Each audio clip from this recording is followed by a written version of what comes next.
Olá! A Lei de Direitos Autorais completou 25 anos. Por isso, o Congresso já vê a necessidade de atualizações. Entre elas, um projeto que garante pagamento de direitos autorais a músicos acompanhantes e também a arranjadores, que não estão incluídos no cadastro utilizado pelo ECAD, que é o Escritório Central de Arrecadação e Distribuição. Quem vai explicar melhor as atualizações necessárias é a relatora da proposta, deputada Lídice da Mata, do PSB da Bahia. Eu sou Regina Assunção e eu vou conversar com ela nesta edição do Palavra Aberta. Bem-vinda, deputada. Muito obrigada por atender o nosso convite para falar sobre esse assunto tão importante. Muito obrigada a vocês por pautarem esse que é um assunto que eu digo que está sempre em necessidade de modificação no atual momento que vivemos, com o impacto também das novas tecnologias sobre as obras dos autores em todos os sentidos, né? Seja num livro, seja numa música, no caso nós estamos tratando de música. Sim, os músicos tiveram muitos problemas nesse período da pandemia, né? Inclusive teve recursos que foram destinados para eles. Mas eu queria que a senhora falasse como é que hoje os arranjadores, eles realmente não recebem nenhum recurso de direitos autorais? Hoje não há uma obrigatoriedade de pagamento ou de cadastramento desses arranjadores, ou orquestradores, ou acompanhantes do intérprete, do cantor, né? Uma banda específica. O que o projeto propõe é justamente que seja obrigatório o cadastramento dos músicos acompanhantes e arranjadores no ECAD. Não é nem no ECAD, é no Código Internacional Padrão para Gravações.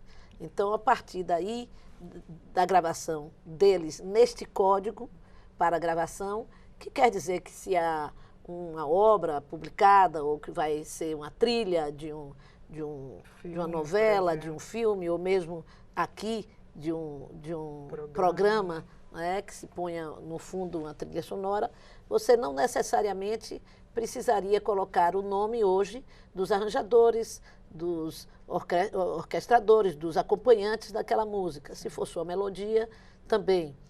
Então, pelo projeto, passará a ser uma obrigatoriedade a colocação desses nomes para que o direito autoral seja estendido ao que se chama direito conexo, aqueles que integram também este conjunto de artes. Muitas vezes a gente vê um artista interpretar uma música e vê aquela música cantada também por outro artista ou executada por uma outra, por outros músicos e diz assim, arranjo de fulano de tal. Sim. Essa música, arranjo, esse arranjador, se ele não está cadastrado, ele, portanto, não recebe o direito autoral. Ele passaria... Muito isso, né? Muitas músicas estão sendo regravadas com arranjos bem diferentes hoje e que estão em sucesso, né?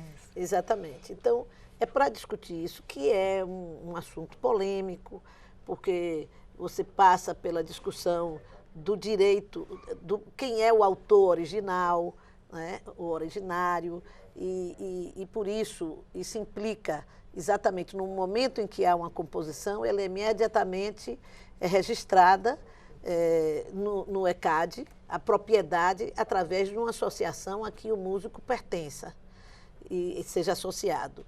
E, a partir daí, dessa lei, isso seria uma obrigatoriedade, né? E registraria uma dessas associações, registraria os arranjadores. Agora, a gente estava conversando, a senhora lembrou que não só a questão dos músicos, que esses direitos autorais podem ser levados também para outras áreas das artes. Como que seria? O que eu digo é que a discussão do direito autoral, ela está cada vez mais atualizada em função até das novas formas de comunicação da arte e do impacto eu diria, da tecnologia na arte, né? Então, eu me envolvo muito com o movimento de dança no meu estado, tanto da escola de dança como os dançarinos independentes, que, por exemplo, numa apresentação de forró, muitas vezes o o forrozeiro se apresenta com pequeno grupo de dançarinos, né? Há muitos dançarinos que começam a reivindicar o direito da coreografia. Carnaval da Bahia, vou citar. Né? Muitas vezes tem uma música que faz um sucesso enorme, o autor da música ganha, mas geralmente no carnaval há uma dancinha específica. Sim. E o coreógrafo, muitas vezes, não é nem anunciado, nem citado, nem visto por ninguém. Que é aquele que começa aquele tipo de dança que contamina o carnaval inteiro. Sim.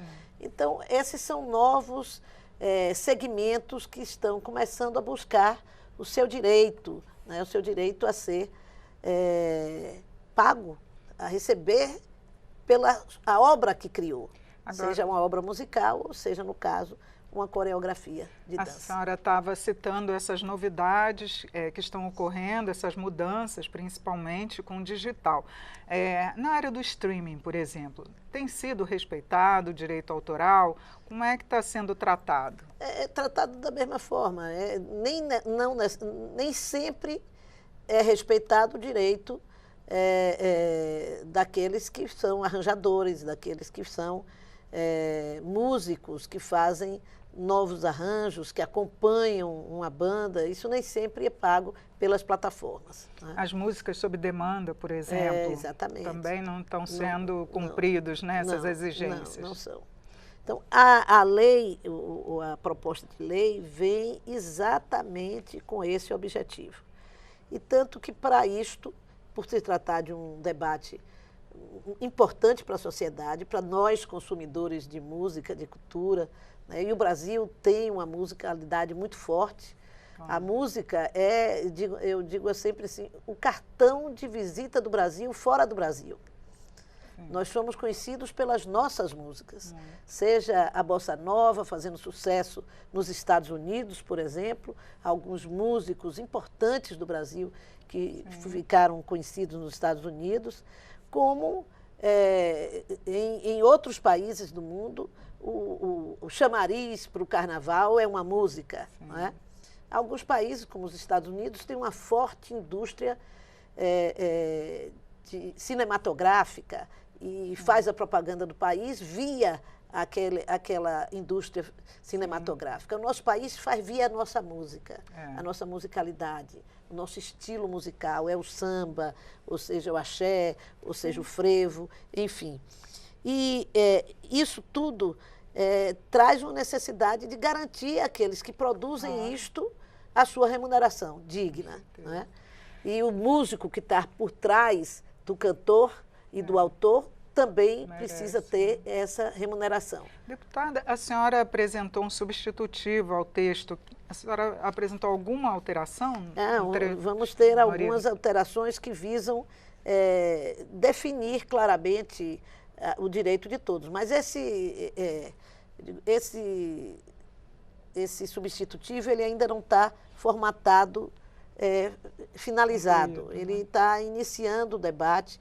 Nós, para isso, vamos realizar uma audiência pública da Comissão de Cultura, na Comissão de Cultura, que já está marcada para agosto, em função do calendário da própria comissão e da Câmara, e que visa trazer diversos representantes. Eu lembro aqui o representante da União Brasileira de Compositores, representante da Associação Brasileira do Direito Autoral, a Associação Brasileira de Músicas e Artes, a Abramos, a Associação Brasileira de Propriedade Intelectual, que não pode deixar de estar presente, o Escritório Central de Arrecadação e Distribuição, o ECAD, representantes da Associação de Produtores de Cinema, que também integram esse conjunto de entidades que são fundamentais para que se forme a opinião a mais consensual possível em torno dos interesses de todos,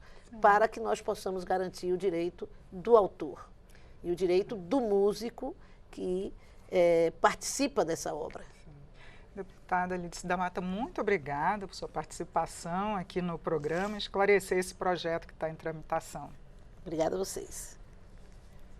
Eu conversei sobre a necessidade de atualização na Lei de Direitos Autorais, foi com a relatora da proposta, deputada Lídice da Mata, do PSB da Bahia.